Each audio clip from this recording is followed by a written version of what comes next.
Cake কেটে প্রেমিকের জন্মদিন সেলিব্রেশন। কার সাথে প্রেম করছে দীপা জানেন? বিস্তারিত জানতে ভিডিওটি দেখুন।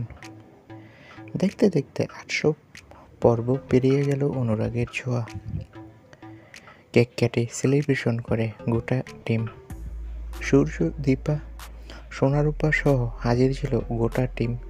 যদিও এসবের মধ্যে দুঃখ রয়ে গেছে, কারণ সোনারূপাকে আর দেখা যাবে না ধারাবাহিকে, কারণ তারা বড় হয়ে গেছে।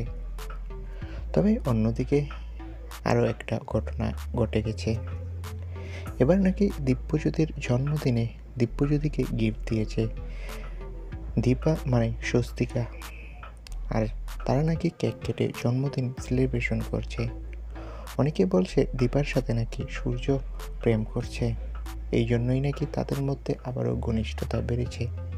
তো বন্ধুরা, এই বিষয়ে তোমাদের মন্তব্য কি কমেন্ট করে জানাও, আর আমাদের চ্যানেলটি সাবস্ক্রাইব করে পাশে থাকা বেল আইকনটি বাজিয়ে রাখো। সকলকে ধন্যবাদ।